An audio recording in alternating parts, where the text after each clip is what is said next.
Hello, Rochelle White. Welcome. Mufelola.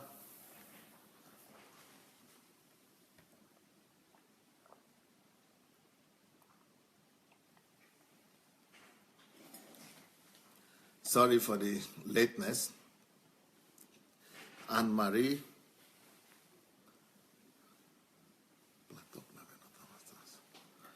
Nkiru Jimadu.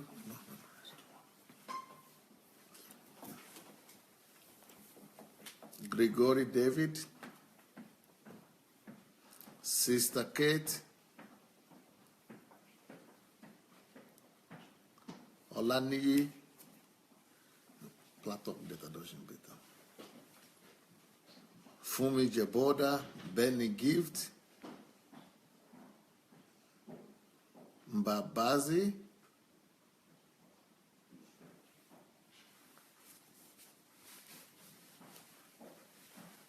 Godwin Ibikwe, long time. Nice to see you again. Jane Munsaka, Vivian Taylor, Louis Abraham Chamberlain, Anne-Marie, Nkiru Jimadu. By the way, we just finished having birthday celebration for Lady Nkiru and Olena Stebeska. So those are our birthday girls today. And let's celebrate them before we start.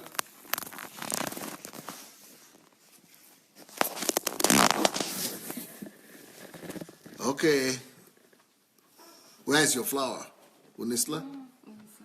Okay, no need for our best flower. This is Olena here. She's having a birthday today. So let's welcome Olena, and I'm sure you have greeted her, and you did. I'm sure they had a live broadcast today with them, and you see me laughing a lot and joking with my wife, and that is the birthday of Sister Pastor Nkiru and Olena that's making me to be like that. Що ти скажеш? Українською. English. I have my birthday today, and I 38 years old. 38 years old. Yes. Wow, you look like 18 years old. No, 38. 38, yes. Wow. Yes, and I thank you, Pastor Sandey, about my life and change about in my life, and I am who I am. Thanks to Pastor Sandey. Thank you. Thank you very much. Thank you too. Thank you, Pasiba. And then here comes Lady Nkiru here, another birthday girl. She's having a big bouquet here. Yeah. On her birthday. Yes. On her birthday, right. Come to Keys and you get yes. Only if you're having birthday. Yes, if you're having birthday. We are not the give bouquet to everybody just like that, up and down. Left and right. Oh, boy. Ooh, thank you so much, everyone, for your warm wishes. I'm yet to read them. I said today I need a secretary because I'm not meeting up to reply to all your messages. I'm so blown away, especially by Dr. Bose Adelaja's note that she wrote on Facebook and her words that she spoke in person. And Dr. Sandey's words too. They are just too mind-blowing to me, and this video will be forever something that I will always pick up, when I'm down. I will listen to it and I'm ready to go. So I thank you, everyone, and I thank Dr. Sandey and Dr. Bose for their love for me and my family, and for believing in us and the way they keep pushing us to bringing out the best in us. That's the heart of the Father. And I thank you, everyone that belongs to this, the SA family, for your love too and your wishes.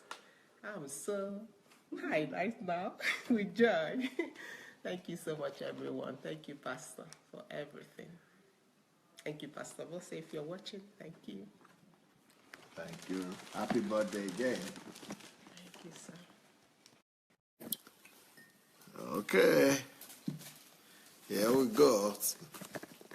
Start today's classes.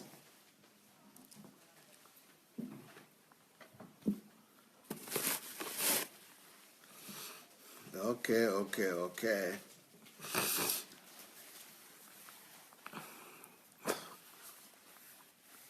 So after congratulating the beautiful ladies,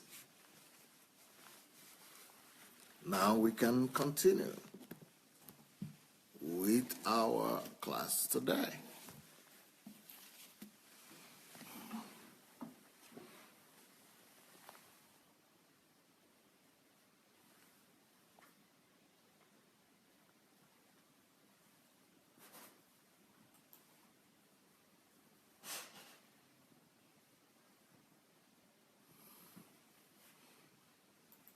Sorry guys, trying to fix this thing. Okay. Before I continue, I think I'm going to revert back to my class last week. My teaching last week was about going from timidity to self-confidence. So I told my story, my life story last week. I don't know if I know you are here, you are all here, you heard that. Well, you were here last week, right? You saw the life story. You spoke after that, right? And you two spoke after that? Yeah.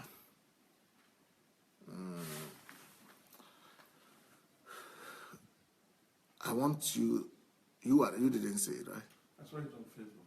You saw the full thing, the full story? Not the full one, but I saw Okay, a bit of it. But, the beginning. Okay. The beginning of the story. I would like to call you, before you people go, I would like you to call you, Pastor Nkiru and Kate, to tell us your impression from last week, topic on self-confidence, and what you got from it. What impression that left with you, or what lesson you got from it. And because I'm going to continue today, and today I'm going to continue from where I stopped. And I stopped on talking about my history, my background, my story, my biography, basically. And a lot of people were really touched, and some of them were even broken. So I want to tell you today to invite everybody that you feel might be blessed by this story, because I'm going to continue where I left off from last week, Saturday. So please go and share this message with everybody, and let's share it publicly as well. Let's go ahead and share the message with not just one time with your people on your timeline, but let's share it with all friends that you might have. Let's go ahead and invite as many friends as possible, because this particular teaching today is going to be a continuation of the experience we had last week. And somebody might regret that they don't start with us from the beginning. So let's hear the testimonies from Kate, or the feedback from Kate and Pastor Nkiru. And then after that, I'm going to continue to talk about your self-confidence depends on your reference point. I want to talk to you about how last time I spoke about how my self-confidence took a hit. And I want to tell you today about how you could use reference point to recover yourself and to even discover your confidence level. And after that, how you could use reference point to bring back your confidence. But meanwhile, let's reflect a little bit on the weekend, on last weekend, on the teaching we had last week. And then I will take it from there. Okay. Kate is starting. Hello, good day everyone. Okay, last time I was so much impressed with the story of Pastor that I went back also to my past, and maybe some of you have seen that what I have found in my past. I have found a picture where there was a very beautiful 15 years old girl, and I just couldn't believe that I never liked this girl, and I was also having very low self-confidence, and I was very timid. What Pastor's story made me to think of. Pastor we all know Pastor as someone to whom we refer like an example.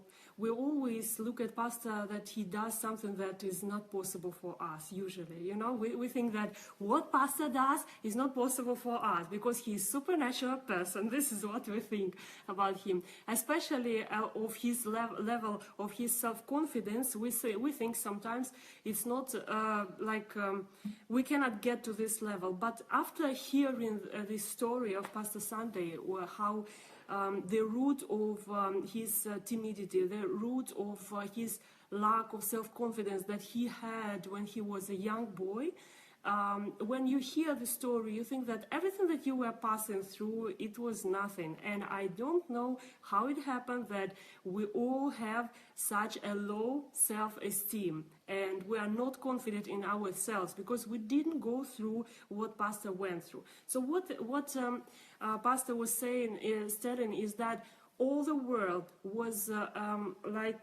not happy or not pleased with him being on the earth. Everyone who got in touch with him from the time that he was in the mother's womb till the time he was born and going to school, everyone was not pleased with him being on the earth. So the root of his timidity, the root of his lack of confidence was because basically the earth, like people on the earth, no one wanted him, except maybe one person who accepted him and was taking care of him. Due to the culture, some culture circumstances, something, all the circumstances that were in his life, like he was not wanted like many of us we were. And after hearing this story, I do not understand how happens that we have such a lack of self-confidence. It's just, funny, like how much we think about ourselves and we concentrate about on ourselves, what everyone is saying about us, and we're building our, esteem on something not important at all. I don't know how we got to this point with the lives that we had, because most of us, we were loved by our parents. We had both parents.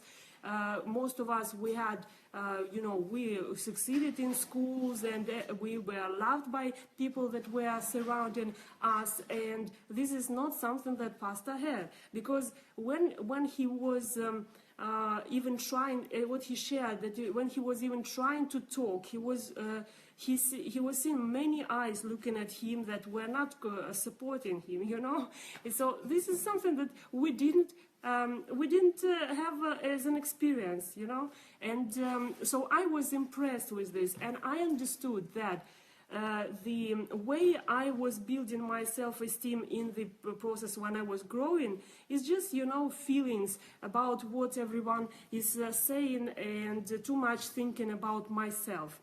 And after this story, going back to my past and going through my pictures, I found this picture where I was really beautiful girl, and I don't understand why did I have a lack of self-esteem, and I thought like I was the worst person in the world, And Pastor was saying, it was a lesson for me. If you can be in such a position to be rejected so much, and then you can go to the position where everyone is looking at you and making you as a role model, an example, then it means that everyone can go there and everyone can get to this point. It's just work and knowledge that we need to find out. First, we need to know how to get there, and then we have to apply this, and we will be there as well. And for us, as for Christians, as for people who know the truth, and we know how people can change their lives, it's not an excuse. Anything that we had in life is not an excuse to hold it inside. We cannot hold it inside. We don't have a right to hold it inside. We have to go. We have to we have to bring this information that we have inside of us to other people, and we don't have excuse to have low self-esteem, to have low self-confidence, lack of self-confidence. There is no excuse. So Pastor will be showing us, and I'm eager to learn this.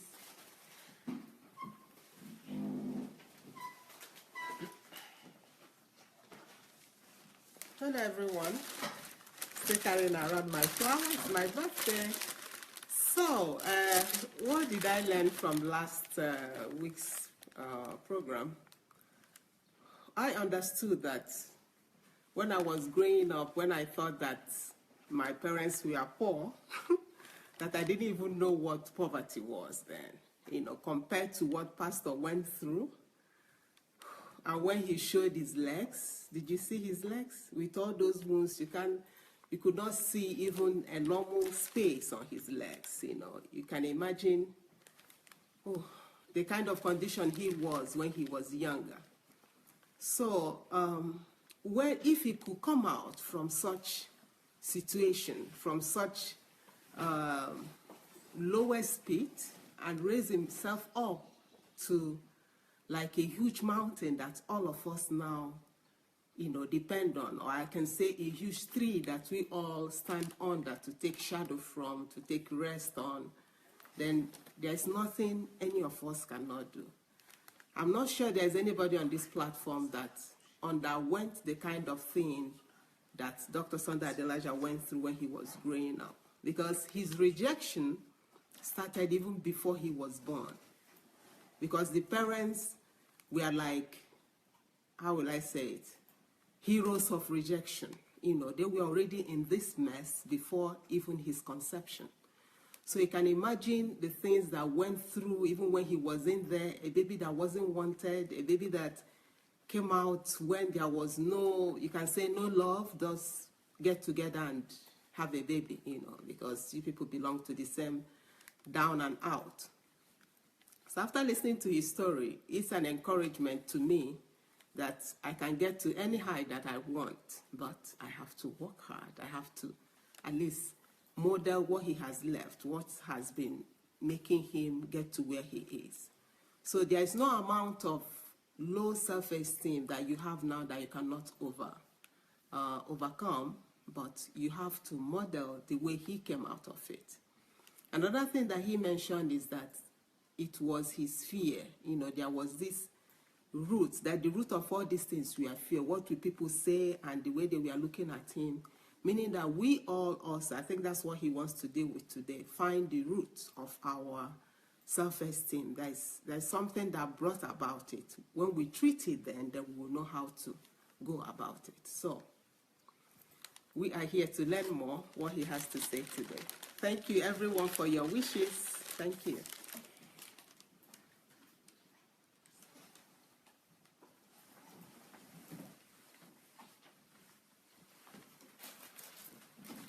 Okay, here we are.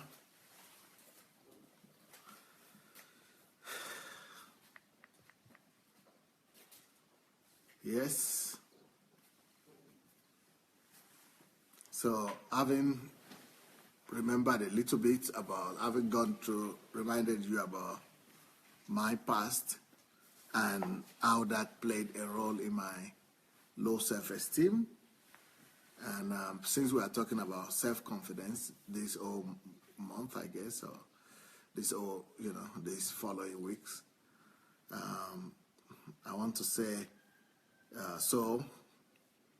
to continue from where I stopped, for you to be able to regain your self-esteem or self-confidence, one important factor is reference point.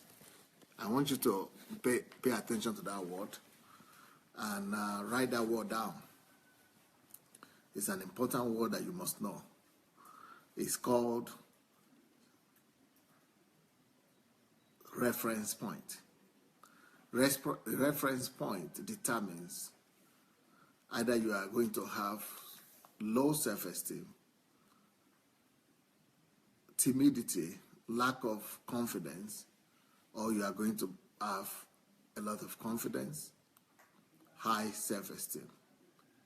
So to a large point of it, all of us have a reference point.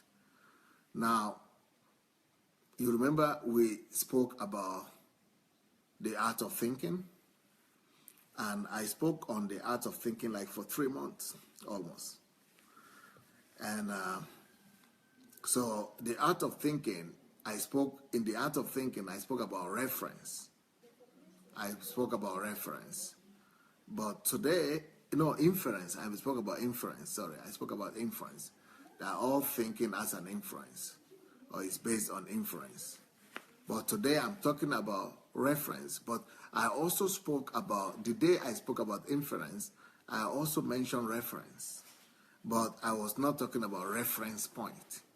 But the meaning and the explanation I gave about reference, I'm sure you might still remember it. So reference point plays a very important role in who we become in life. So a lot of our lack of self-confidence is based on our reference point. And even if you happen to be one of those ones who have confidence, self-confidence, is also thanks to your reference point. So what is a reference point? Reference point is the point of reference that we always subconsciously refer to in our mind or in our subconscious mind that gives us our value and that gives us our significance, or lack of significance, or timidity. So reference point is something that you refer back to. Not necessarily something that is within you, but something that is connected to you, something that is around you, or something that is in your history or in your past, something that you refer to when you refer to yourself, something that you connect yourself to. So in terms of self-confidence, when we are talking about reference points, we are talking about those memories in your mind, those memories in your solitude, in your solitary time, that you are constantly remembering when you talk about yourself.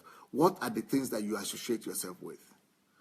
The things and the facts and the history and the events that you associate yourself with, normally they are, at the end of the day, your reference points. They are your reference point.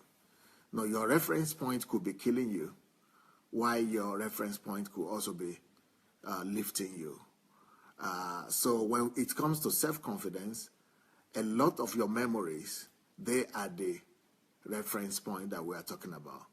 For example, a lady that is always looking at herself through the prism of the rape that took place in her life a number of years back,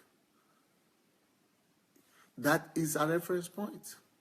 When she thinks about herself, she's thinking about the fact that she was raped and that she's not good enough. And that begins to form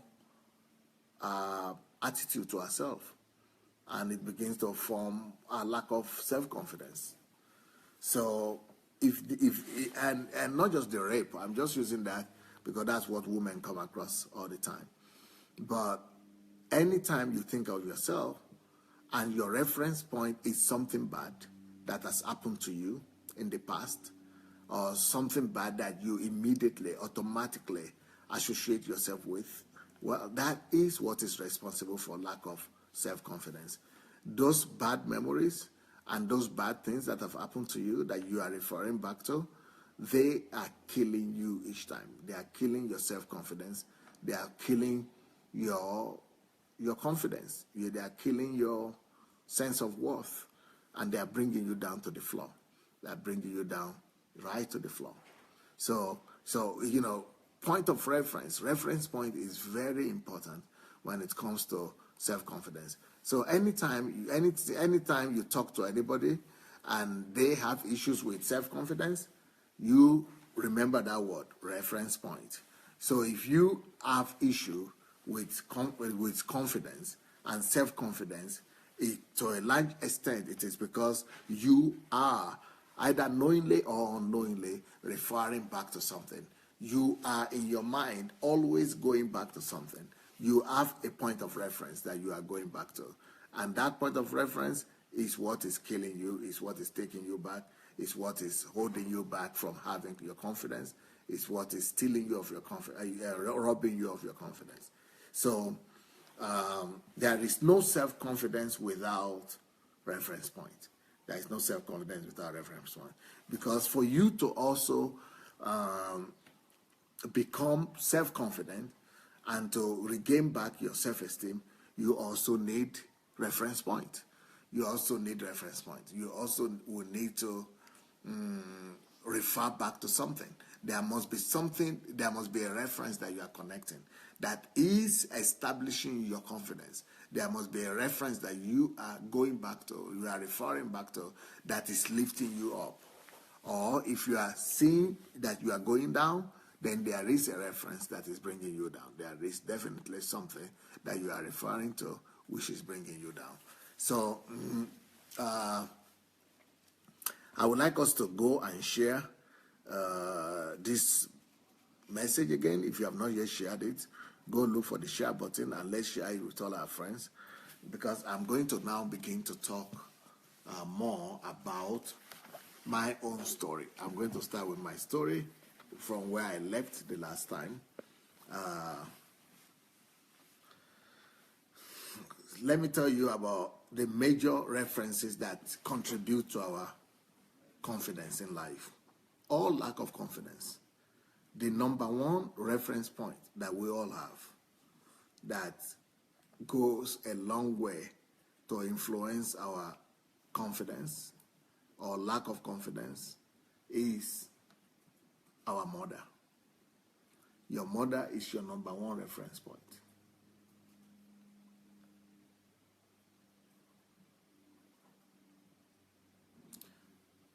What do you remember when you remember your mother? Is it pain? Is it a feeling of loss? Is it a feeling of blessing? Is it a feeling of confidence, self-appraisal, self-worth, or lack of self-worth? A lot of things in our lives and where we're going and where we'll go or how we behave ourselves, to a large extent, is connected to the relationship and the memory we have of our mothers.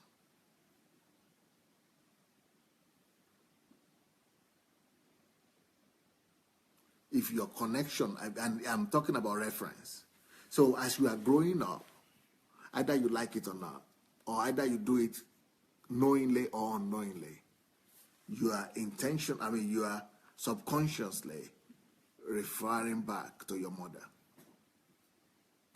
or maybe to your grandmother, whoever it is that played that role of a mother in your life. In my case, it is my grandmother. So my grandmother is the reference point when I think about my life.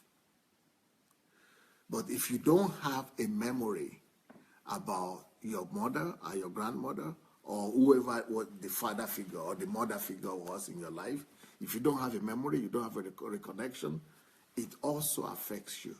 It affects who you become. It affects how you look at yourself.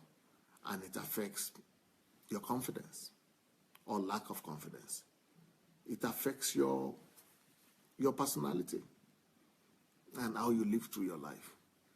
So self-confidence of any human being or lack of self-confidence, self-esteem or lack of it is dependent to a large extent on our mothers, So, or grandmothers, or whoever played the mother role in your life.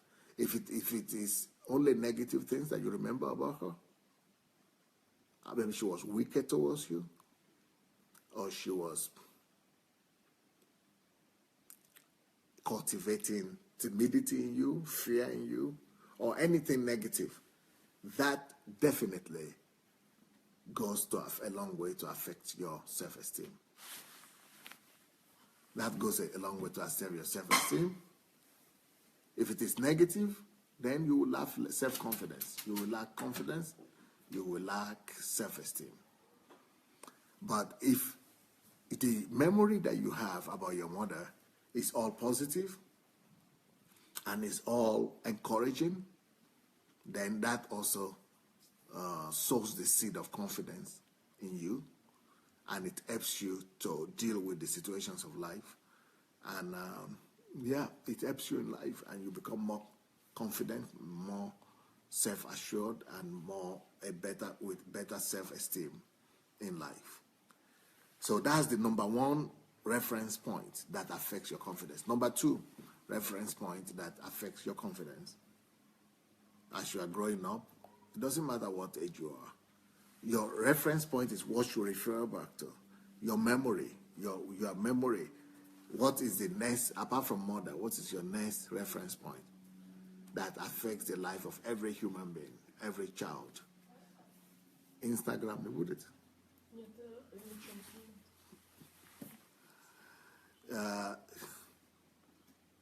So the next reference point that affects who you are, your self-image and confidence, is your father.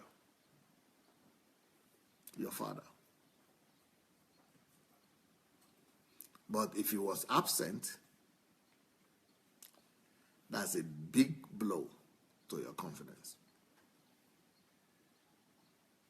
If he was never there, that's also a big blow. Even if he was there and never performed or functioned as a father,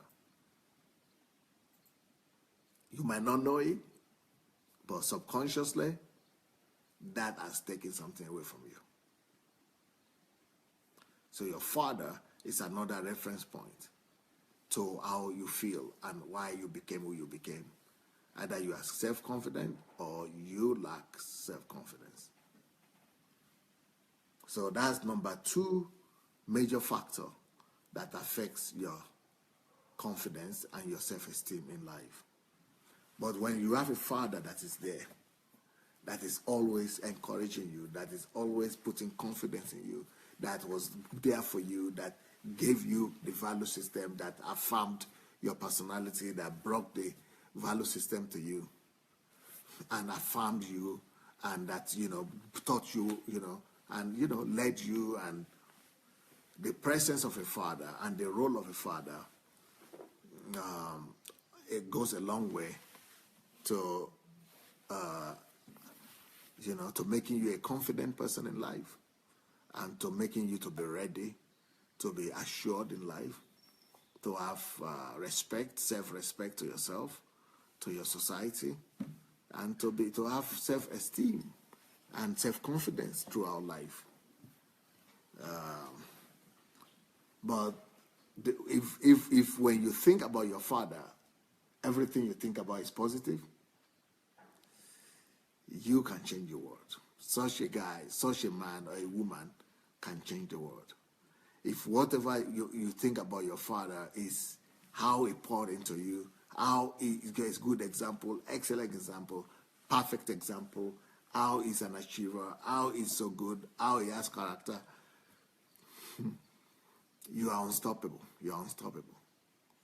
But if whenever you think of your father, it's voidness, you see, emptiness, you see. Whenever you think of a father, is no reference point, lack of it, no reference point. Then, of course, throughout life, you will be discovering that there is nothing, you don't have an anchor. There is nothing to hold on back to, no reference point. And what reference point is supposed to do is to give you a push, moral push, is to give you a push from the back. Reference point is supposed to fill you with energy, to renew your strength. But when that is not there, nothing to refer back to, nothing. So it beats you down. Fathers, or maybe you might not be your biological father, but maybe you had a father that was the reference point that you could refer back to as a father. That plays another important role in the way you feel yourself through life, either confident or unassured. Next thing that affects your self-confidence, the next reference point that affects your self-confidence in life is siblings and family members. Siblings and family members.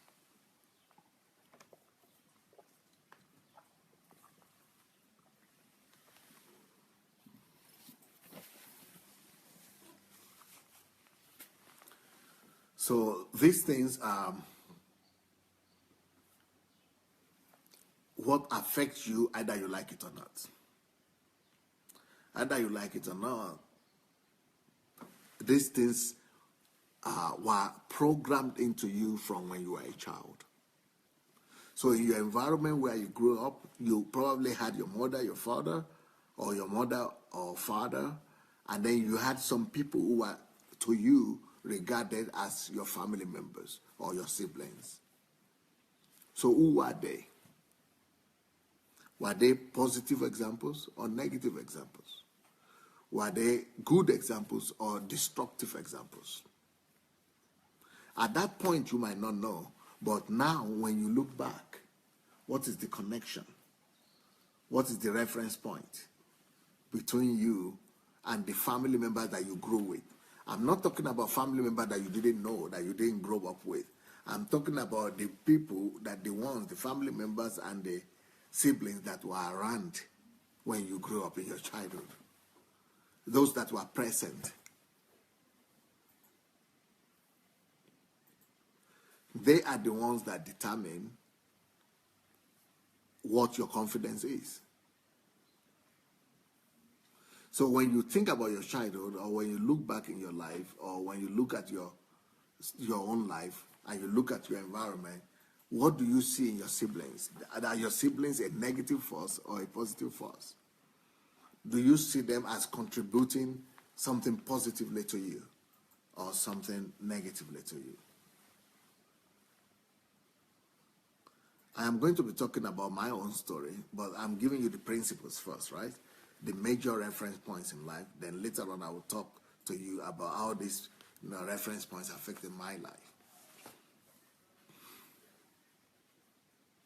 Next point. Apart from your siblings and family members, the next thing that affects your confidence in life is your environment. The whole environment that you are growing up in, the whole ambience, the whole environment that you are growing up in. Was it a village? Was it a town? Were you growing up in a megapolis like New York or Chicago? Or you are growing up in Lagos, or you are growing up in a small village, or in a provincial city somewhere, or you are in a province somewhere. Your environment that you grew up in. What was the environment like? Do you have electricity? Do you have water you didn't have? Did you have transport? Did you have cars you didn't have? So what was the environment like? What was the condition of living?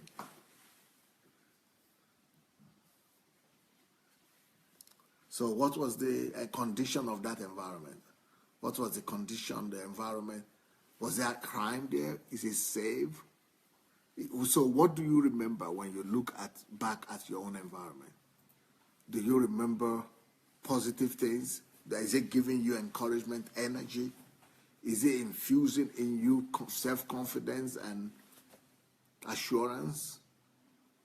Or is the opposite? Or maybe when you remember and look back and look at your environment, you don't want to think about it at all. You want to run away from it. So the environment also goes a long way to determining your confidence, your self-confidence, who you become, and why you are behaving the way you are behaving.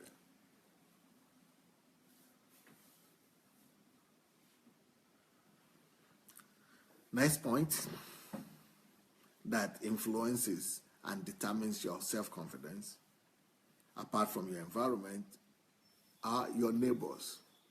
What is the association you have with you, yourself, and your neighbors? A lot of times, what you see in your neighborhood and with your neighbors actually determine what you become in life. So what is the people around you doing? What is the habit? What are the habits and the behavioral patterns of people around you? What are the influence they had on you? How did they affect you? Positively or negatively?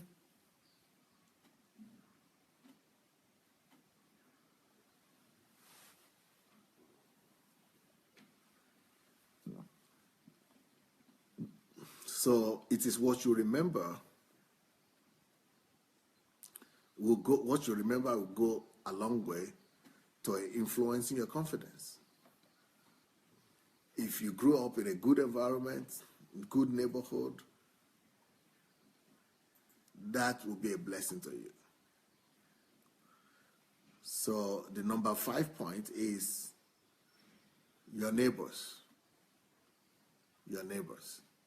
It's different from environment. Environment is just the condition of the whole place, how the environment looks like.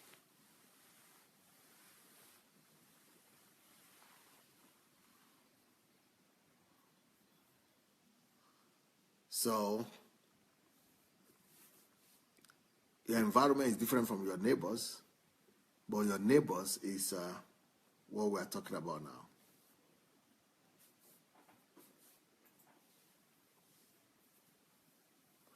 Next point that affects your confidence, next reference point. So these are all reference points.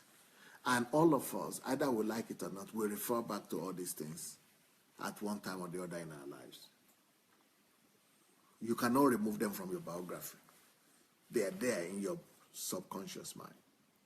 And they are contributing and they are fueling your self-esteem or lack of it. So they are there. They are reference points that determine your confidence or lack of confidence.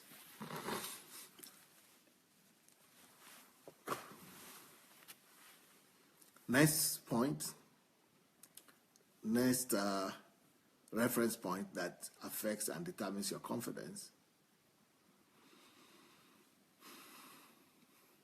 is schools and classmates. Schools and classmates. So another thing that affects your confidence or lack of confidence is school or classmates. What is your memory from school? Or what is your memory from schools?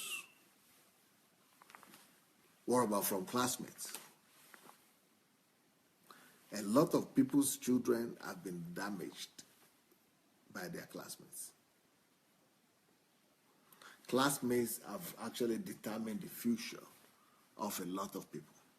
Schools have also determined either to the good or to the worse, the destiny of a lot of people. So classmates, schools, is another reference point that we all use and that affect us either positively or negatively.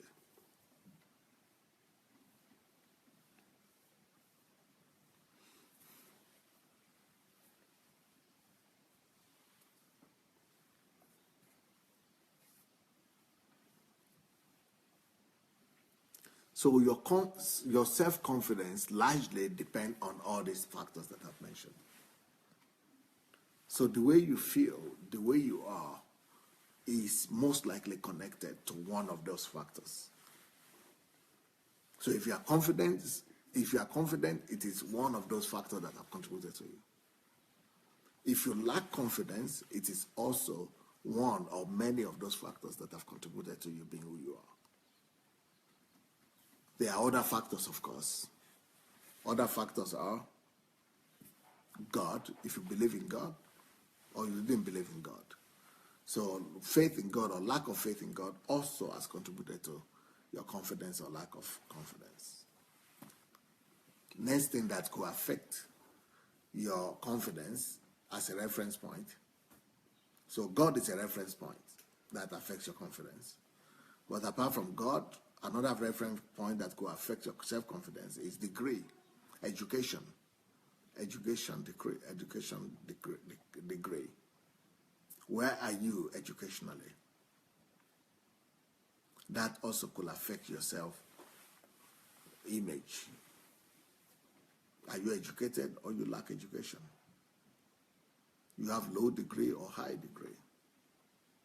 That affects you too. Another thing that is a reference point for people that affects their self-confidence is the kind of job they have. The kind of job that they have.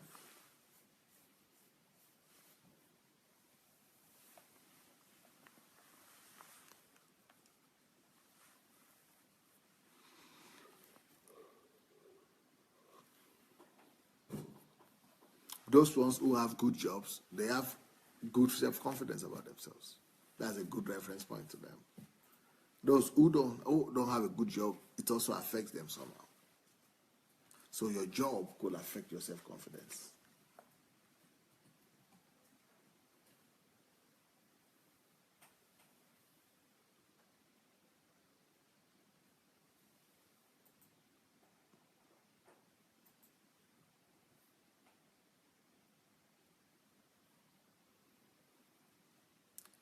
The society that you live in, not the environment where you grew up now, but this country that you live in, the society that you live in, also affects your self-esteem sometimes.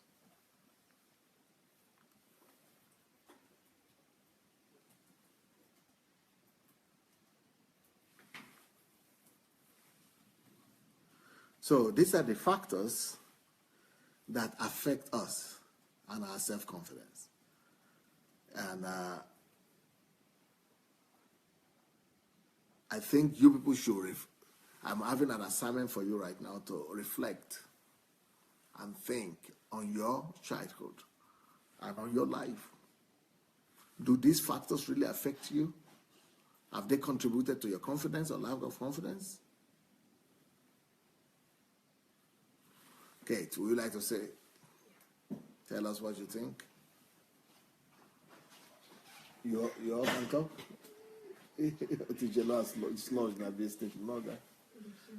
Okay. Yeah, Is it true? so much. I was finding like What is so much? I was understanding how my self-esteem was built, because after last live broadcast, I couldn't understand how I could have low self-esteem, because in comparison to your life, Pastor, like I couldn't understand how I could have low self-esteem, because my life was basically good. I don't have any complaints that much, you know. I thought we were poor, but not that poor as you described, and you know. So, which reference points I found that built my self-esteem? Please sit down. Yeah. First, mother. I cannot complain that I had bad mother. Okay, but my mother is perfect mother. She was young when she gave birth, so of course she was growing when she was growing me up. So of course she had mistakes in raising me, but she was giving her best. This is for sure. I know this, but from what I can analyze, she didn't have her own self-esteem strong, and Pastor said this is affecting us, and I think that. She was looking for, to build her self-esteem, looking for different reference points, and it was not working. The time was difficult then. We had, crisis in our country, and the USSR was falling apart, and many people, they couldn't find jobs. They were losing good jobs they had. They couldn't. It was difficult with finances, etc. So she had low self-esteem at that moment, and I understand that it was affecting me also. My father, I love my father so much, but most of the time he was doing business. I didn't see him. They were divorced from when I was young, and I remember myself always waiting for him at the window. I was watching in the window to see if my father will come. So I didn't have also that self-esteem built, on the right model. My father was someone who was far all the time, and I think maybe I thought that because he is not coming there, maybe I'm not very good or something like this. I cannot remember this, I cannot refer to it, but I remember that I lacked this so much. So, and I could see another families with that were full, so most probably my self-esteem was affected so much with this. And I remember that I was also, I don't remember that much something, my father to say something good, to encourage. So usually when I was hearing something from my father, I was hearing that this is not right, this has to be correct, this is not bad, correct. And that's why from all the authority people, I expect only saying that that's not right, wrong. This is what I'm expecting all the time. Like I'm conscious about this, and for a long time I'm conscious about this, but still I can see that this is happening in my life.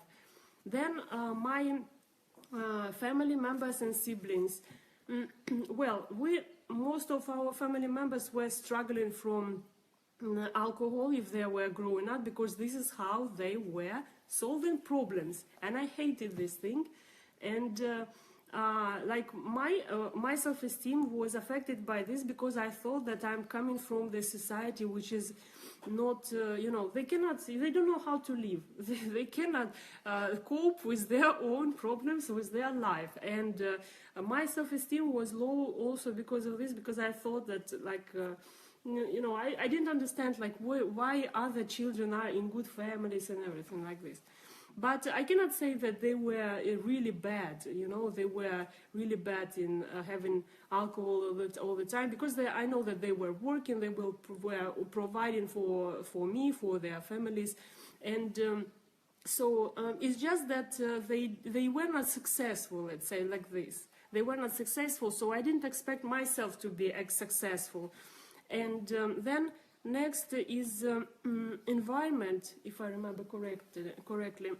Well, I didn't have a bad environment, so I cannot refer that much to this. But when we go, because I was in good neighborhood and everything, but if I go to the next point, which is neighbors, here I remember there was a really bad memories, because we were living in one apartment together with neighbors. It was that time, like community of apartments like this, and we had fights there and everything. So I was always thinking about, because I was reacting to what was going on there, I was thinking about myself that I'm really bad, because I could take, something from the kitchen, throw into neighbors. The reactions were terrible. So after this, I was thinking about myself, that maybe I'm a little bit crazy or something like this. And regarding classmates, yeah, I think it affected so much.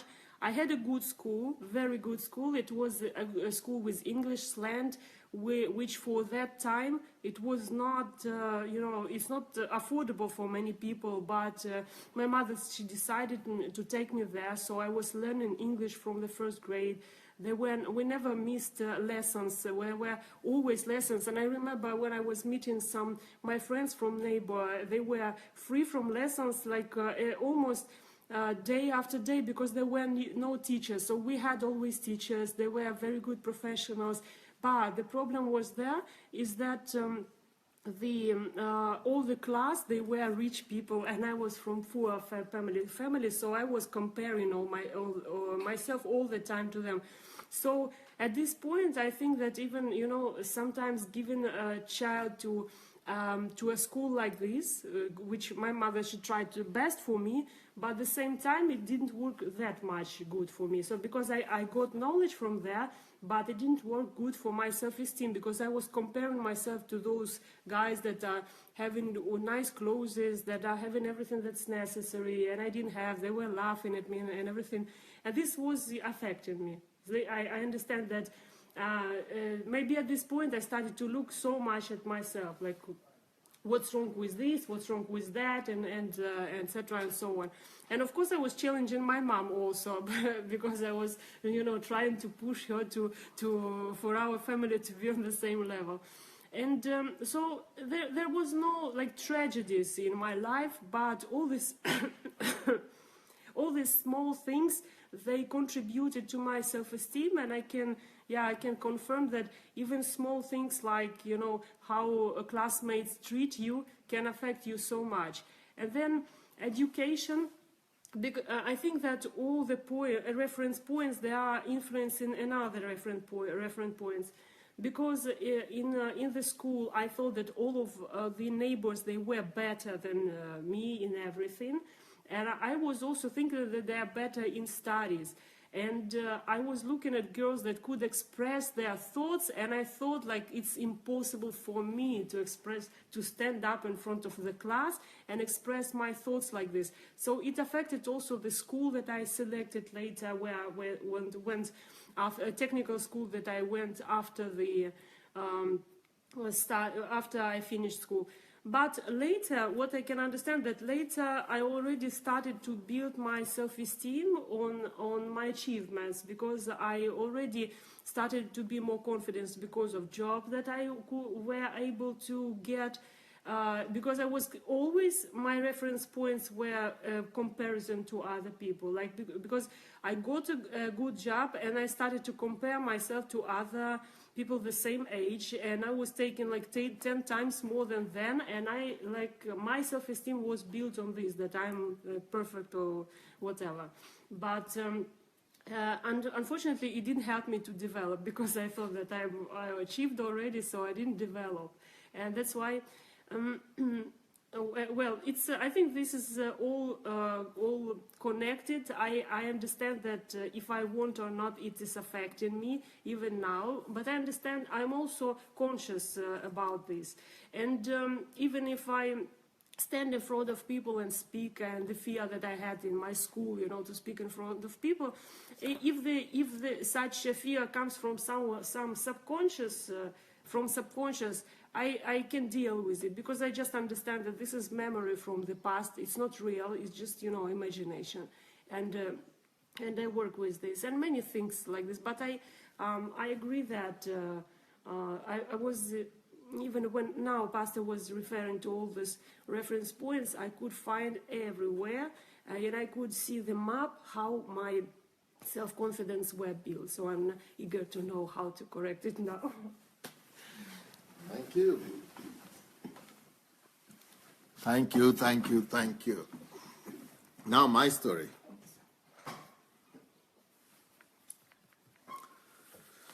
So you heard of some of my story the other day. Now, when my own situation, that in my case, I grew up without knowing my father. Let's start with my mother. I grew up without a mother. So that is already a blow to my self-esteem right there, because there was no reference point. I didn't even know what I had a mother, but it was my grandmother. That was my reference point to a mother, so no mother. So that could have affected the self-confidence the lack of self-confidence that I had growing up, and the timidity, and the panic attack that I used to have. But not only there was no panic, there was no reference point like a mother, there was even no reference point like a father. So no father, no mother, no reference point at all. So there is no way that will not affect your self-esteem. So it was only about 12 years old when I got to know my mother. But that time, it was too late. I didn't have any feelings towards her. So I didn't feel that she was my mother. I didn't have any feeling towards her. They just said, oh, mother. I couldn't even call her my mother. She just knew in my head, but no connection. So those kind of things go a long way to determining your self-confidence. So your reference point is important. Your mother is your reference point. Your father is your reference point. But fortunately for me, I had a reference point in my siblings and family. But like I said, I didn't know my father's side of the family. I only knew my mother's side. I didn't know my father's side. But I will come back to that. That was a good reference point that I will come back to, that how it helped me to regain and to build my self-confidence. So just like these things that we are mentioning are, and they could take away your self-confidence, so also you could use them to build your self-confidence. Like I said, that I wasn't having a father, but that was not the only problem. I wasn't having a father then. Even in the house where I grew up, there was no man. So there was no reference point to a man at all.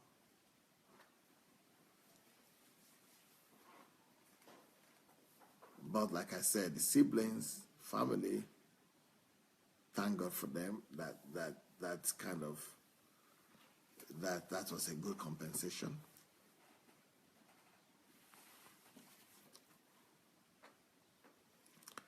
Next point, environment. The environment that I remembered was my attempt to read. Everybody saying you can't read, you are dull. Everybody's attention trying to get me to read.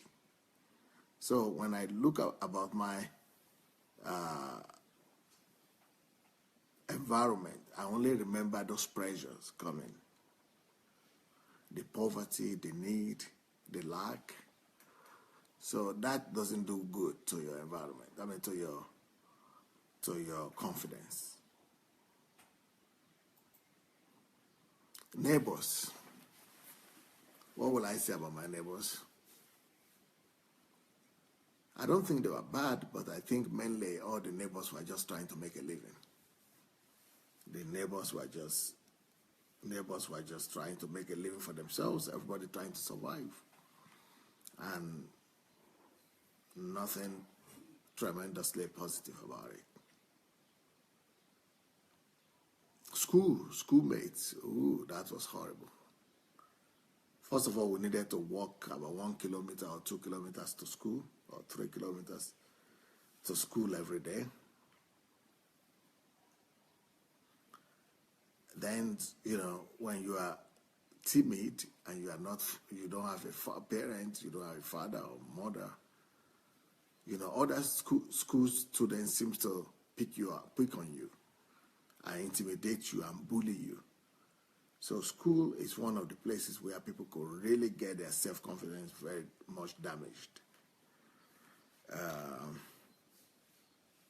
So school was a nightmare. It was not a good reference point for building confidence,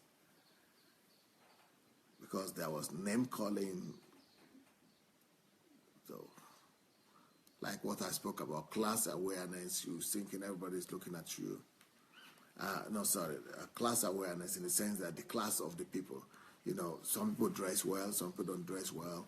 And if you happen to be the ones that don't dress well, the students, there is a big difference. And you just know that you don't belong, that you belong to the outcast in the class. So that is another factor that could really, be a blow to your confidence. Because the social class awareness could be very devastating. So, school and classmates, in my own case, they were not too much a factor of confidence. They were rather destroying my confidence.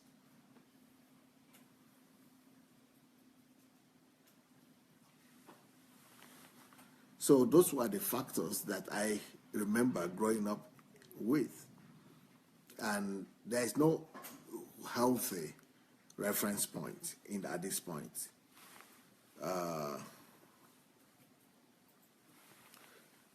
So now I want to go and touch on another crucial point. I want you to stop. If you are doing this, I want you to also stop and try to ask yourself these questions. What are your reference points when you are growing up? And what are your reference points up to today? What are the reference points of your life? Another thing you could do, you can make a list of the positive reference points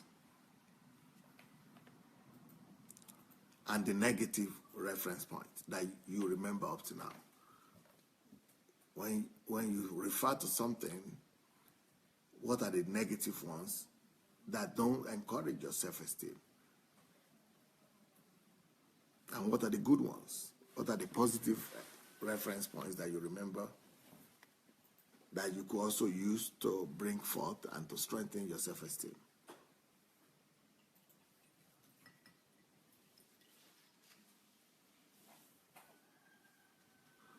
Unfortunately, a lot of Christian religious people, when they tell you about your past or going back to your past, or they always connect everything back to generational curse, some demons and some evil spirits. But that's not what we are doing here. We are not talking about curses or evil spirits or generational curse. No. We are just talking about self-analysis. And to be able to analyze, understand yourself better, to be able to, be able to know how to approach your life and how to rebuild your life better.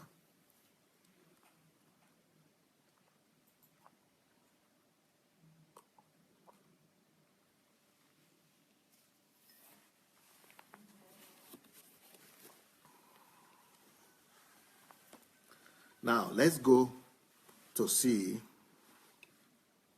in my own life what are the positive reference points that I could remember.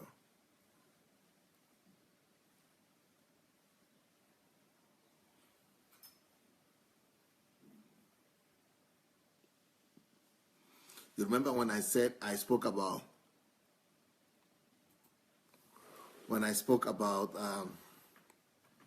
my siblings, I mentioned the fact that was one positive area when I was growing up. So my siblings were family members and siblings were some of the most positive factors of confidence building that I had. Now, talking about that, how could that bring me confidence? Well, one of my uncles, who was the firstborn of the grandma that I was living with, my grandmother that I was living with. So I didn't know it was my uncle. I thought it was my brother, my blood brother. But so for me, it's still the same thing. So he was very well educated. Then two of them before my mother. So one of them before my mother, the other one after my mother. They went to school. They got good education. One of them went to what is that famous university in France? The University Sorbonne. That's the best university, one of the best universities in the world. He went to University of Nigeria, Nsukka. He finished from there, first class, first degree. Then got a scholarship to Sorbonne. Spoke French very well. Met his wife there, who is an English lady. Married. Went back to England. I think he taught in the University of Leeds. And then moved back to Nigeria. But when I was growing up, at 6 years old, he was dead. And also we had another, the junior one to my mother. That's another senior brother of mine. Also educated in University of Ibadan. Got a good degree. Was working in the Ministry of Finance and Statistics. Doing well. But all those people died in 6 months from each other. No, in a period of 6 months. Then there was another one who was an older sister as well. She was very wealthy, was a millionaire. So 3 of them died in 6 months. So that totally ruined everything. But while I was growing up, even though they were dead, but I kept on hearing of their exploits. I kept on hearing my senior brothers that were younger than them, that were growing up, and who remember these my siblings. I mean, these my brothers, these my uncles, these my cousins. I didn't remember them, but so much. But my brothers and sister remember them, and they were always referring back to them, and the whole village remembered them. And of course, I saw the senior one. I could see the children, the wife, and so I could see. But I could hear about their exploits all the time. So continuously hearing about how these people came from that village where I was growing up in, from the same family, and became so significant and so prominent and so popular in the country and so successful. And all our siblings, my 2 brothers and my sister, they were always talking about themselves, saying, oh, we are going to restore the glory, we are going to bring it back, we are going to become successful as well. And because the firstborn that married the English lady is a doctor of science, is doctor of philosophy, PhD,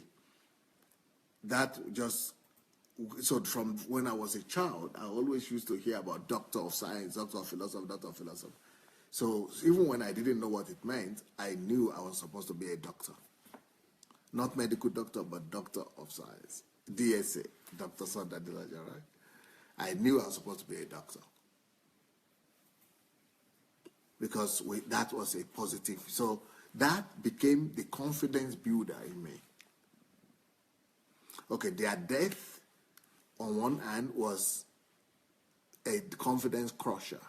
It was killing my confidence and intimidation because, a lot of things connected to that. I will not talk about that now.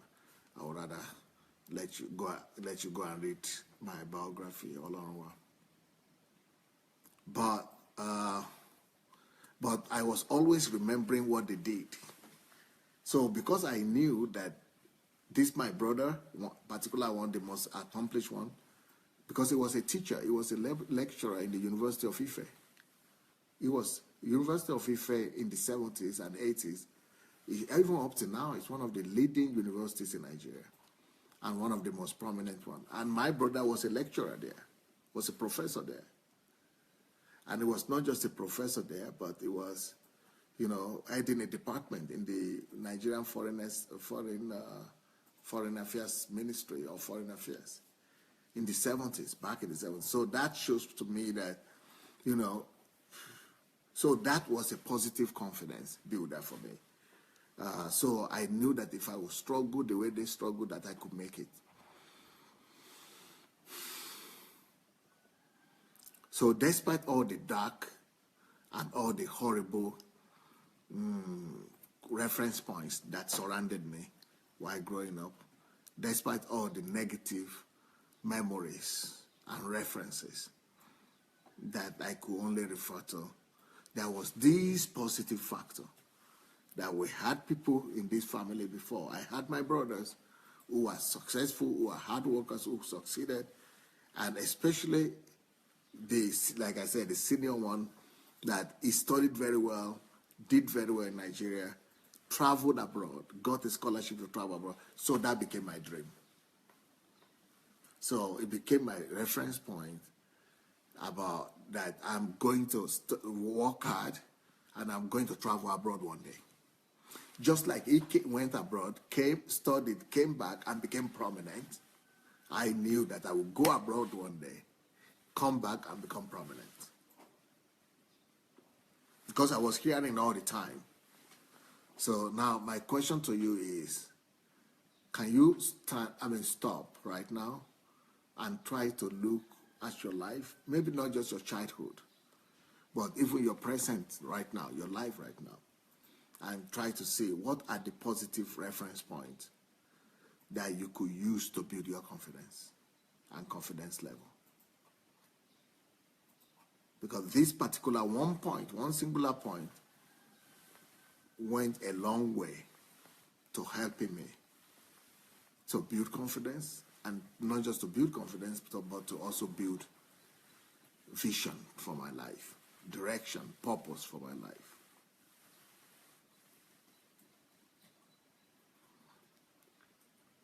Maybe your parents were somebody. Maybe your dad became someone. Maybe your mom was successful. Maybe your siblings were successful as well. Or maybe your environment was good. Or maybe your neighborhood was nice. Or maybe you had a father. Maybe you have a mother.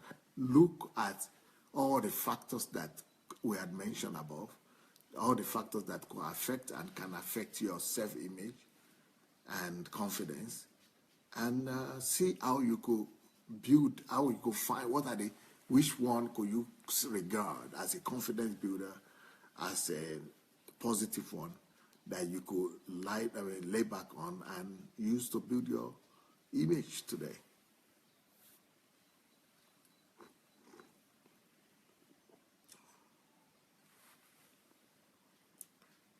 So that is about that. So my siblings became my own positive factor of self-confidence.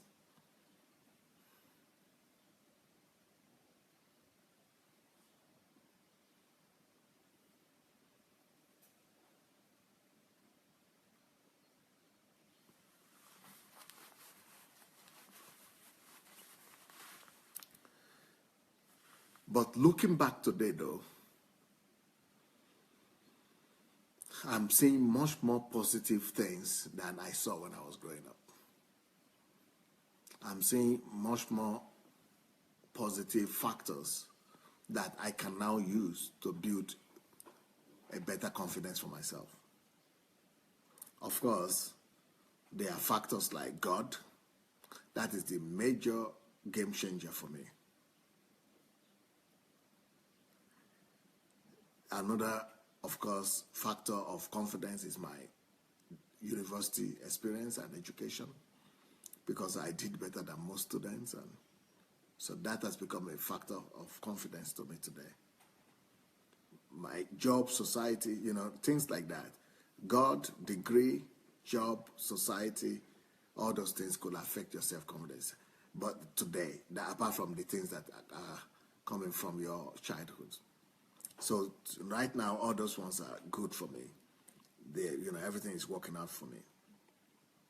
But when I look back at my own life as a lad, as a kid, I was only majorly talking and seeing only the evil things that took place in my childhood, the negative things, and those things were making me to have low self-esteem. So bad, I wanted to commit suicide twice when I was 13 and 14. I told the story last week.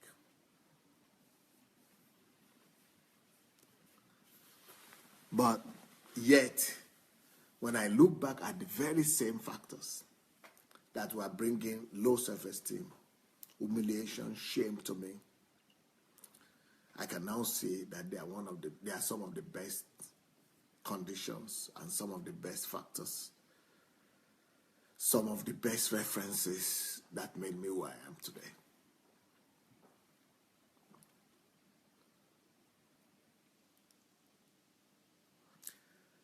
Let's examine some of these points that I used to look at as negative, but now I see as positive. Number one reference point that I used to think was negative, that I now see as a positive factor for building me and my future and my confidence, is my sufferings. The number one factor of my self-confidence and my factor of success in life that I used to look at and weep and feel ashamed and humiliated and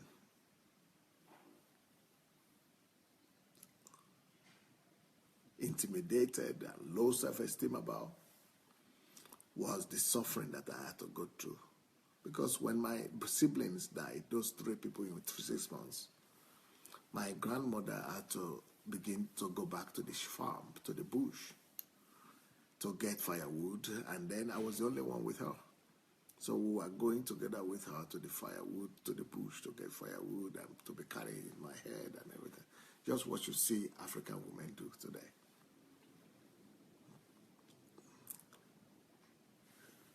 When I was growing up, I looked at this as suffering. But today, I see it as a positive factor of growth and of confidence. Let me give you an example of how this has become a factor of confidence and growth for me, to me. At the point when I was in the university here in Russia, I'd never learned Russian language before I came, so I didn't know any Russian alphabet or Russian language, and I couldn't speak the language.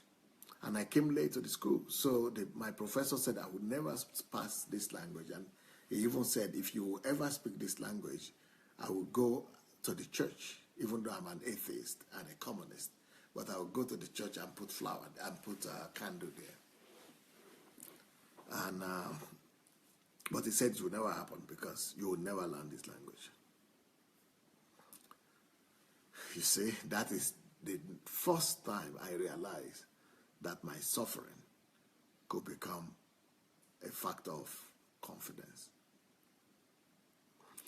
After he said, you will never speak this language, nothing will ever. He said he's an experienced teacher and he has never seen anybody as bad as me make it. So when I went back to my room that day, I was weeping and crying to God and praying that, God, this scholarship was my way of getting out of poverty. Don't let them send me back in shame. I was praying to God and asking him to help me. Then it was at this point that I remembered my childhood, where I'm coming from. And the memory was still very fresh in my mind because I just left there a few months ago. And I could remember the suffering that I went through in the village, all the suffering of being in the bush, in the sun, the scorch of the sun, the 45-degree sun, 42-degree sun. And I needed to be there for like 10 hours a day, 12 hours a day, 3 hours a day, 6 hours a day. The endurance, the suffering that I needed to go through in the farm with the wounds. You saw the wounds in my legs last week. All those sufferings that I needed to go through by enduring those wounds and those scars and the thousands and just the bleeding and everything. So when I was remembering those days, those sufferings, for some reasons, I was able to connect it to where I was right there. And I was saying, God, if I could suffer throughout all that I went through in Africa, and I was able to survive it, what will it take for me to be able to overturn the words of this professor? I just knew in my mind that it is hard work. So what work will I need to work that this man says I cannot even work it? What labor will it take? What time consuming labor will it take for me to be able to learn this language? Is it not just hard work? If I work hard, if I could work hard in a condition that is harsh and scorched and difficult, and could survive it, and could come out of that village and gain a scholarship, won't I be able to work here?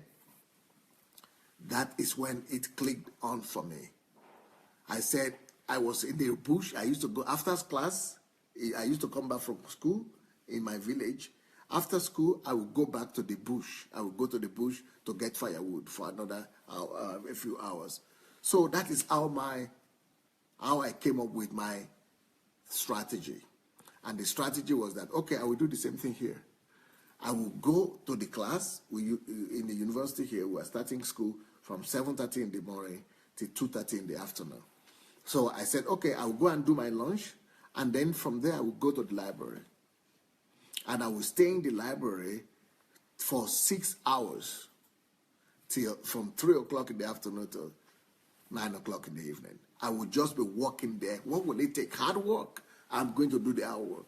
Yes, it's going to be painful to discipline myself to sit down and be studying, but the pain here is not going to be anything compared to the pain from my village. The pain in the library is nothing compared to the pain of the scorching African sun, 45 degrees. So I said, no problem. That pain for me is nothing comparable. This pain of library and research is nothing compared to the pain of my village. You see, my negative factor, the factor that was killing me, and making me to, pity myself, the factor that Satan was using to bring down my confidence, now became my wealth all of a sudden. So I was able to come up with a strategy. Okay, go to class, finish class, don't go home, don't do what other people are doing. Though that's painful for a young 19-year-old, 20-year-old boy not to be able to go out with his friends, never go out with friends, never go out to play, or to do all the things people are doing in the university and in the dormitory. But I said that pain is still nothing compared to the pain that I escaped from. So that pain had now become my reference point. Reference point that gave me confidence that if I could make it over there under the sun, that I will survive the pain here in the library. It also gave me the confidence that if I could survive the suffering over there, the suffering of studying Russian language is nothing compared to the suffering of survival in Africa. So I turn it to my positive energy. I turn it to my positive factor of confidence. So that's what God used. So looking back today, I see that is one of the greatest wealth God has given me, my suffering. My reference points that used to be negative, they are actually some of my greatest blessings. Because, for example, when I started the Embassy of God Church, everybody was saying, black people, white people don't go to black people's church, black pastors' church. Number two, there are no mega churches in Europe. Nobody can build mega church in Europe. But for me, there was nothing impossible after what I went through. If I could come out of that village, everything is now possible. Because you need to know the kind of village that I'm coming from. And how it's almost impossible. If you listen to my testimony last week, you know what I'm talking about. That it's impossible for somebody to come out of there and become anything. But I was able to come out. So if I could come out of that village and become somebody and become who I became, I just said, it's not possible to build mega church. Is it not work that it will take? I am going to walk, and it's going to be possible for me. And it became possible. Why people don't come? What will it take for them to come? I have to have superior wisdom, superior knowledge. Then I'll work on myself until I have it. Then you discover all of them will come. And that's what I did. So my negative things that I used to think they are negative, they could actually be turned into positive factors of success and confidence. So now my suffering and my depravement now are the reference point that I was now using to build my mega church, to study in the library, to be the best in the university, and all that. So, for example, when I was starting the church, I knew that because I didn't know much that time. I didn't have much knowledge like now. But then I knew that you could do a lot by prayers. So I was determined that the first year of my church, I was praying 6 hours every day. Now, the discipline to be in prayer for 6 hours every day, not everybody can do it. But because of the way I would spend 6 hours in the bush, in the sun, for me, 6 hours prayer is no more prayer problem. Then I remembered again the 6 hours in the library that I did also in the university. I was able to do it. It took discipline, but before God, then it's more easier. So the things that I used to think that were negative, they are now becoming my reference point to build a stronger future and a confident future. So these are the things that you also could use. So looking back, I'm saying there are a lot of factors, a lot of things that Satan used to bring lack of self-confidence to me, to lack of self-esteem to my life. But now I'm looking back and I'm saying, no, those same factors, they are like a coin. Every coin has two sides to it. It's not just positive or evil, bad or good. They are two. They are both of them, both bad and good. So the fact that I was brought up in poverty is not just bad. There is something good in it. The fact that I needed to live in the firewood bush and the firewood, and also there is a positive factor in it. It's not just bad or good. They are both bad. There is both good, bad, and there is good in it as well. So what are the other reference points that I could at least look back at right now and think they are actually good things? Hard work. I used to cry when I used to hate my grandmother. I used to cry. I used to abuse her. I used to attack her. I used to speak evil of her. I used to just think that she's just wicked because she's making me to work so hard. And she herself is working even harder than me, but making me as a little boy to work so hard. I thought it was a child abuse. I didn't know anything like a child abuse that time, but that was what I was feeling.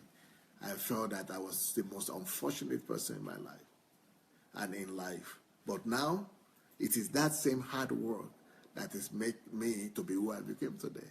Because I love to work hard, and that hard work is now, making me who I became. Even the book that I'm launching this week, I'm sure you have seen the book. The book is called Why You Must Urgently Become a Workaholic. Why You Must Urgently Become a Workaholic. So that book, Why You Must Urgently Become a Workaholic, I will advise all of you to read it, because that is one of the greatest blessings that God has given me while I was thinking that God hated me. I was thinking that it was the worst thing that could happen to me. But now I've seen that it is the best thing that God has given me, best gift that God has given me. And so some of the things that you are looking at and thinking, there are factors that bring you down, and there are factors that bring you low self-esteem. You can turn it around. You can change it. You can look back in a different way at it, and you will see that, no, God is not unwise, and God didn't deprive you. God is not wicked. And those things that you think are bad, if you just look from the other side, you could see all the positive in it as well. And I also see that those people that I was envying, that I was jealous of, that they were going to England, that they were well-to-do, and they were, prosperous and all that, those people now, they, I can see now what they lack. They didn't have what I had. They didn't have what I had, and they couldn't endure what I endure, so they couldn't become who I became. I am greater than all of them right now because I could pay the price of hard work. I could pay the price of endurance. So another thing that I used to, that when I look back at my history and the pain and the suffering and the poverty, what I've seen right now is that helped me to develop endurance. And that endurance is what I needed to endure in the library for 6 hours after class. It's what I needed to endure in my solitude when I'm praying for 14 hours without stop. It's what I needed before I go to preach when I started the church to pray 6 hours a day. That endurance was what I developed in the village. Now, when I remember my endurance in the village, I now know I can do everything. That there is nothing possible for me. That there is, that everything could be done. That I cannot be stopped. That there is no impossibility. So those negative things I thought were negative, they are actually now my reference point. My reference point to build confidence in the new things that I need to do in my life and in my future. I lost my grandmother, who was the only person I had when I was 16.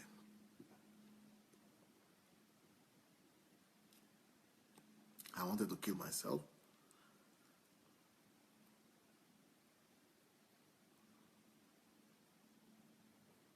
I thought God was not fair.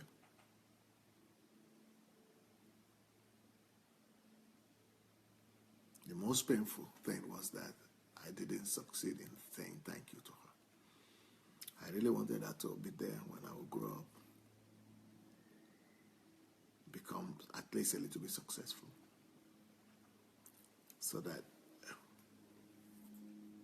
she could be there to at least hear some words of thank you, gratitude, and appreciation from me. I had all kinds of dreams in my mind. I was dreaming that when I grow up, I would build her a house.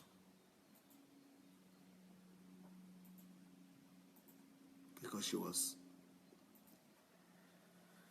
living in a family house with just one room for her in that family house. And she grew up in that room with all her 7 children and me in one room.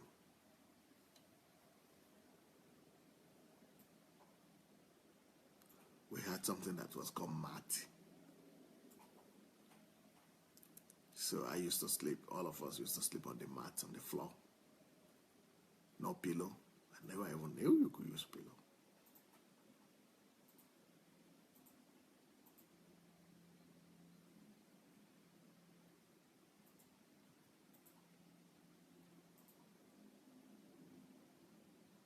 So I thought I would be able to build a house one day.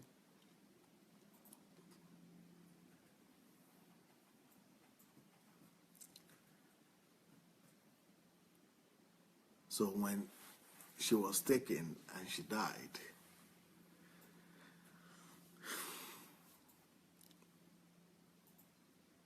I thought, this is the height of wickedness.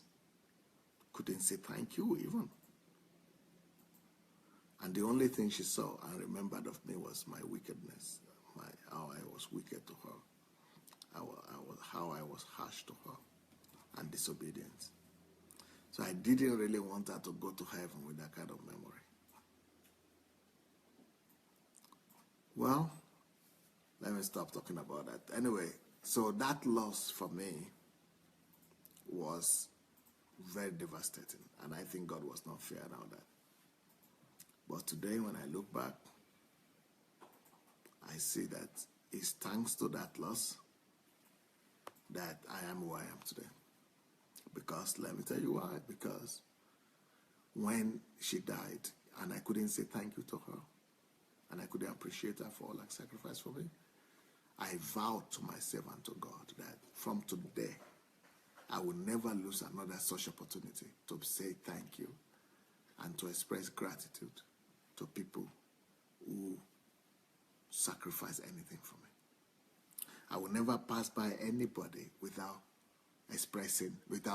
taking advantage of the time. I just knew that I lost the opportunity. I will never lose an opportunity to do good anymore, was my resolution. I will never lose the opportunity to do good to anybody. If it's in my power to do it, just like I lost the opportunity to do good to say thank you to my grandmother and to appreciate her, I will never lose that opportunity again. So from there, I say now, anybody, any human being, for the sake of my grandmother, I would do good to everybody without losing the opportunity. I didn't want to feel that same pain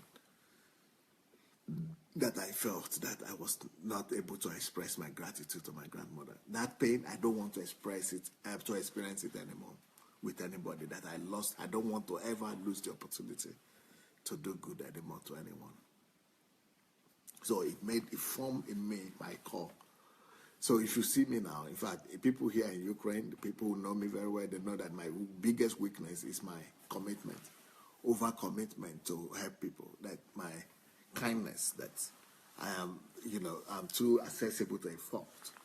And there's a reason for that also, because of all my story. They all made me to be who I am. So what used to be, negative factor that I grew up even without my grandmother since 15. So since 15 years old, I've been living alone.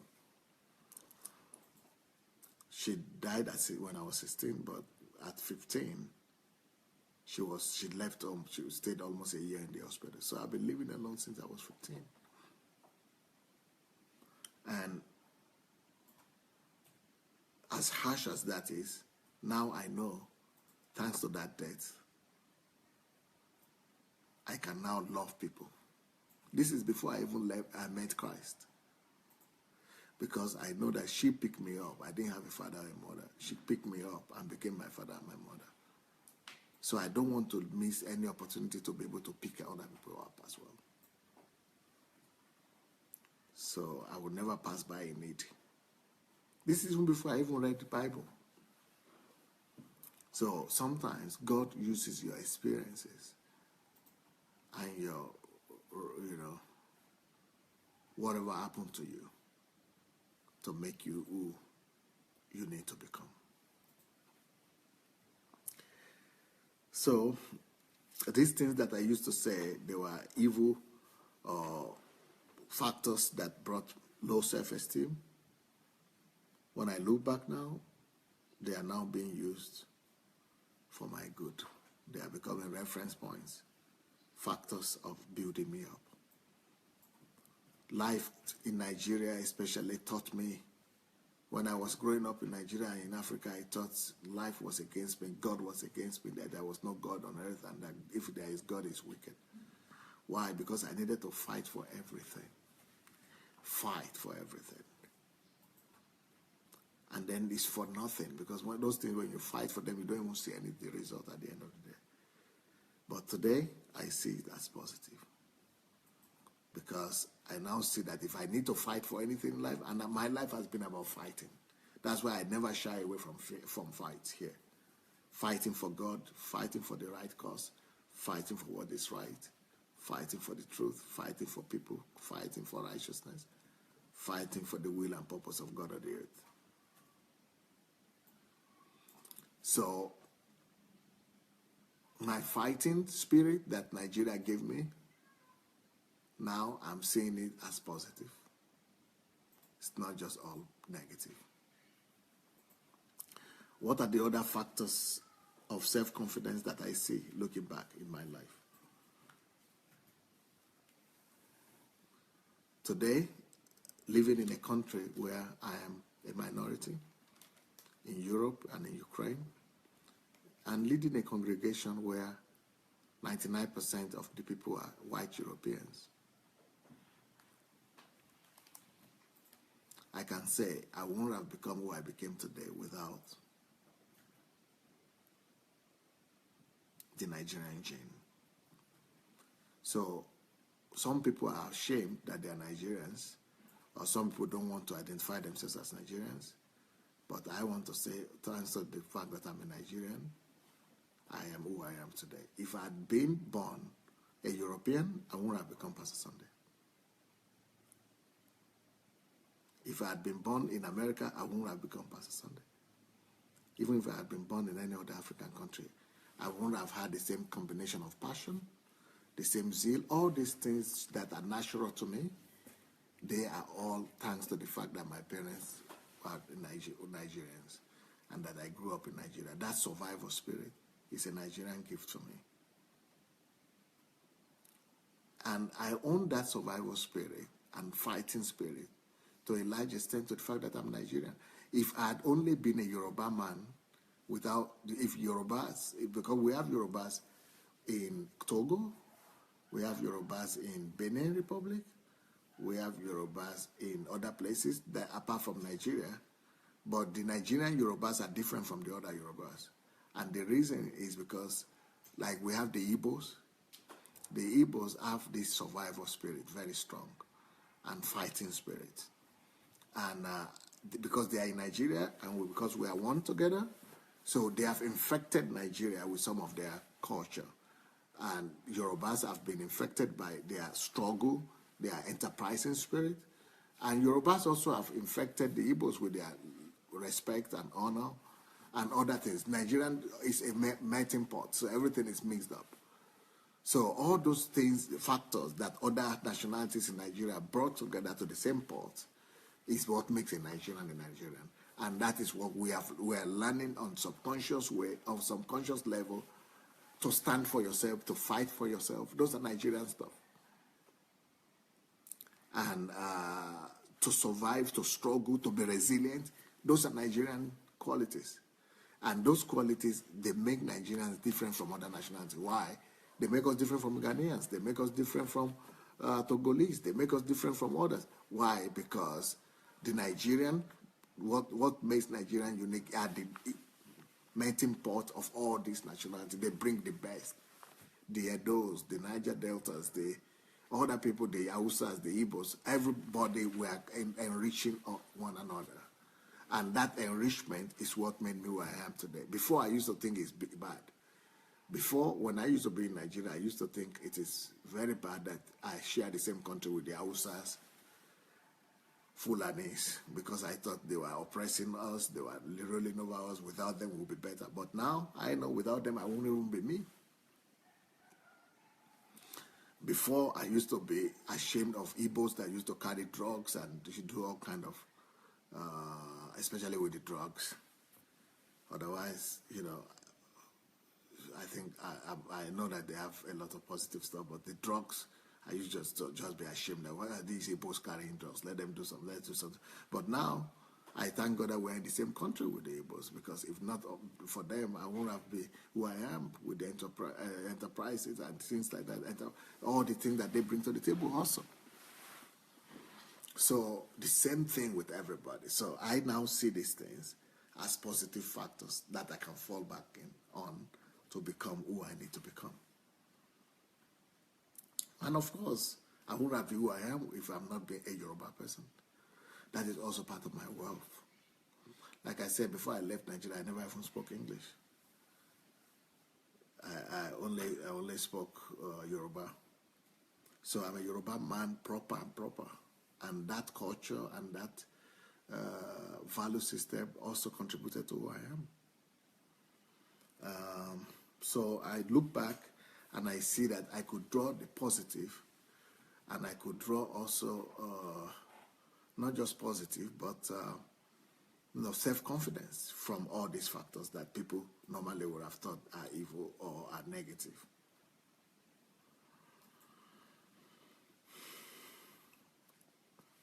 Now, how did I get my healing? What are the healing reference points for me?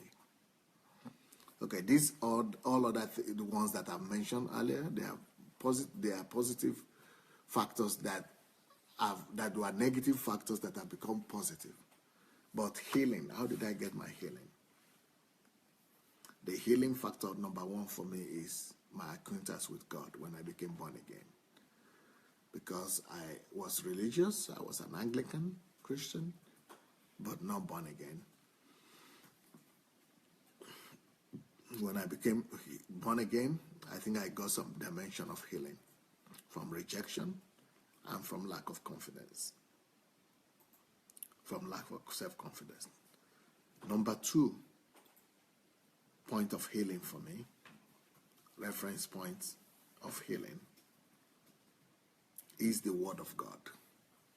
One day my sister came and showed me Deuteronomy 28, verse 13. And she read the whole thing from verse 1 and verse 13.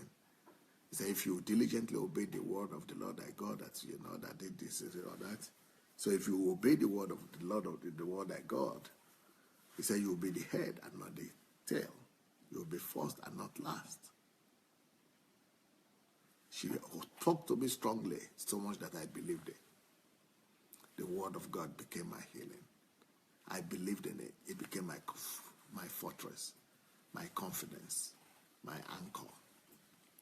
So I began to believe that I could become the head.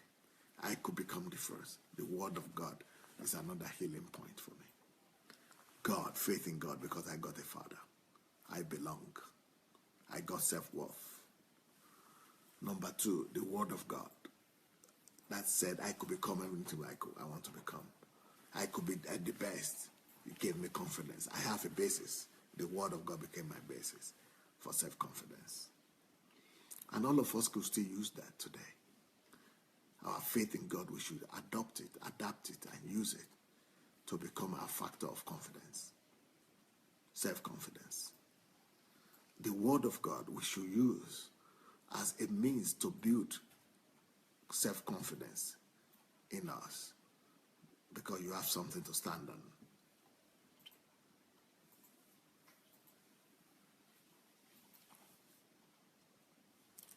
Next point.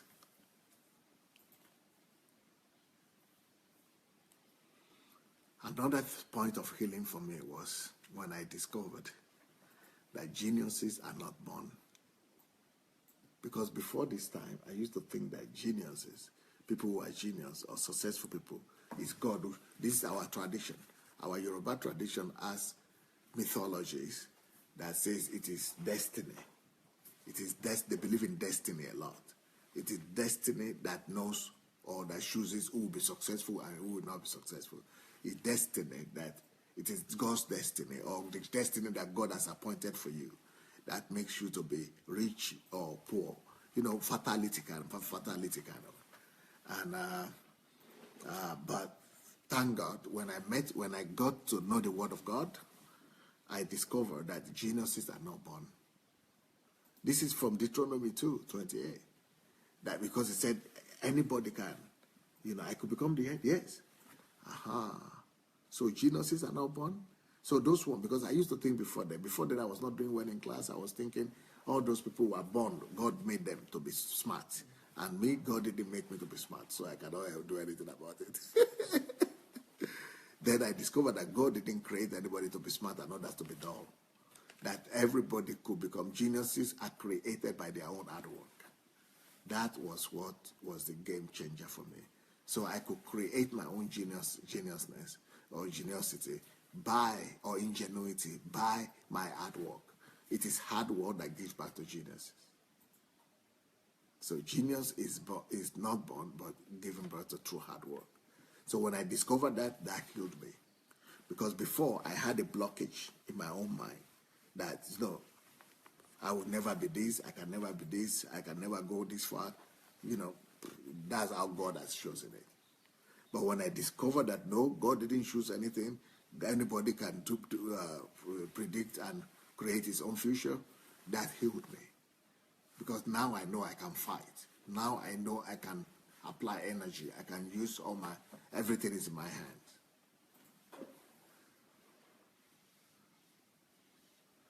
So that is another thing that God used to, another thing that God used to heal me.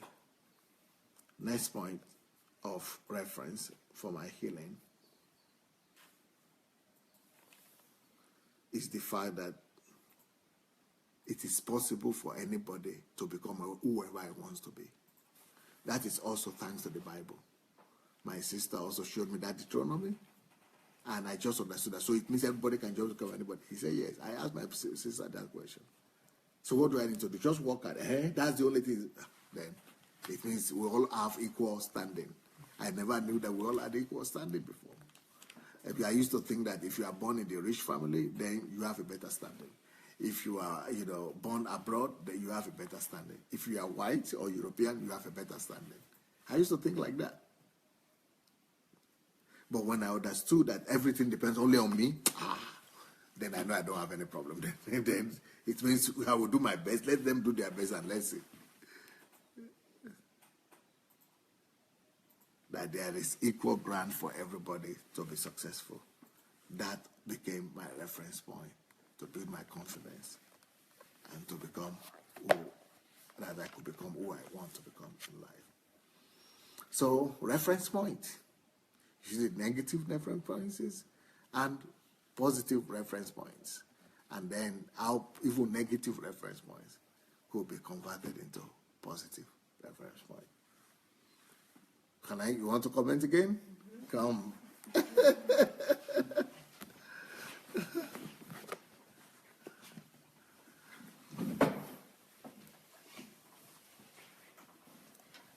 Hello again. Well, the first thought that I want to share is that I think this kind of analysis, deep analysis, is not possible without analytical thinking. So the fact that we had analytical thinking as a topic that we were learning before is very important, because otherwise it's not possible to analyze that deep, this thing. And the reason you were able to find the positive things in negative facts in your life and experiences is analytical thinking. Yep. So it's but I used to think that everybody had analytical thinking, because I used to think like this for a long time. Yeah. Since 19. Since 19. Mm-hmm. Yeah. So. And I thought everybody used to think like that. Yeah. Well, I think that women, they tend to analyze themselves that much, but the problem with women is that they are mostly, they don't have logical, development of their thoughts logical, and they are lost in this analysis. So if they would be women would be using these strengths that they have, to analyze themselves. But they also think about negative. Because they do not develop it logically. Like they cannot, you have to have a structure when you think, and you have to think what are the positive things, what are the negative things. And women are usually, they are analyzing themselves in the way what they feel. On feeling. So we have now. I think that we have a chance to change ourselves, and it's just that there need to be a time when we will analyze ourselves and this plan, so that we can do this work, and maybe it should be repeatedly time to time, because we are forgetting some things after. And if we don't living these things, if we don't start living these things, we are forgetting them. So for myself, yes, I also could reference to what Pastor was saying, and I found that yes, many things that were negative, they helped me a lot. Even the fact, the most painful thing, it was most probably the time of my when I was teenager and at school, the most negative and terrible experiences I had there, just because of opinions of other people about me. But this made me to have a strong desire to prove everyone that they were wrong. And this desire was so much strong that I were willing to risk. I went to work abroad when I was 19 years old, when it was not an easy thing. Even to make a passport was not an easy thing. But I wanted so much to prove everyone that they were wrong, that I were willing to risk at that time. And I took risks because no one knew, no one could give guarantees to me at that time that I'm going into good place and what they promise it will happen. So I believe that it played a role, but I can only see it now, because I thought that maybe it was a good luck to me, but maybe not. Maybe now I analyze and I think that it was not good luck only because this luck I might not use this opportunity, because if I wouldn't have this eager desire strong desire to prove everyone that they were wrong, and that what I was believing inside of myself had to be shown to them, then I think I wouldn't be doing those choices that I was doing, risky choices. And I think this played a lot. And then another thing that played the role, I told you before that the reference point of my siblings were not very strong, because most of them, they were not able to cope with their problems. They were not able to, to be on the top of everything that was coming into their lives. And this also made me to be willing to learn psychology, to research. So because I didn't want just to follow their patterns and to be a person that is just reacting. And I think this helped me to be a person that develop analytical thinking, because I was analyzing myself a lot when I was reading psychology, and basically at a young age. I think this helped. So if I will continue working in this direction, and I will analyze just like Pastor advised, I think I will find a lot of things yet that I can use. Basically, I think I will use my negative experience now to share with people how they can get from the point A to point B using my successful story in these experiences, like from turning bad to good. Because I think every one of us, we have such experiences that we turn something negative to positive. It's just that we don't give this so much value, and we don't think it is worth sharing with people. But it is actually so much helpful. Just imagine the fact that what Pastor shared, it's healing for us. And I think we can do the same also, because everyone has something that they turned from negative to positive, and we are just not practicing this so often. So this is what I wanted to share. That's a bit. Yeah, I want to do an announcement, and my announcement today is about the notes on live broadcasts. I've been announcing this last time, and I want to repeat that we still need people to send notes on live broadcasts that you are doing for yourself. If you are doing detailed notes, it will be very good if you will send them to vip@godembassy.org with the topic of the note. Old ones or only new ones? We have now old ones. Yeah, we have now about 80. We collected about 80 transcriptions, and we need 500. It's a lot of live broadcasts. And so, if you go through the live broadcast, note all points that you are writing for yourself. And even if you are doing for your personal use, you still can help us if you are sending this.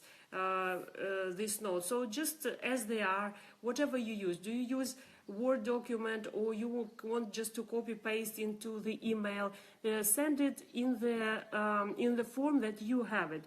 And the email to send is vip@godembassy.org. And it's anytime you do it, you can send it. And another thing is that about collection of likes, we have a large list already of people who are willing to help. It's just not enough place there yet, so I'm given access little by little. So if you have written to me that you want to help with Facebook likes, I will come to you if I didn't yet. And if you didn't write to me before in the notes that you want to help with likes, but you still want to help, what is needed is just to get access to specific access to a page. You will get specific access to a page, and then you just need to click on the button to collect likes. So if you want still to help, write Facebook in the comments, the word Facebook. Not necessary to write if you already did it last time. Just write Facebook there, and I will come back to you. It's very easy, and you can help us to collect, to send invites people to like Dr. Sandey Adelajah page, so that we have 100,000 subscribers as soon as possible. These are two announcements I wanted to do. Thank you so much.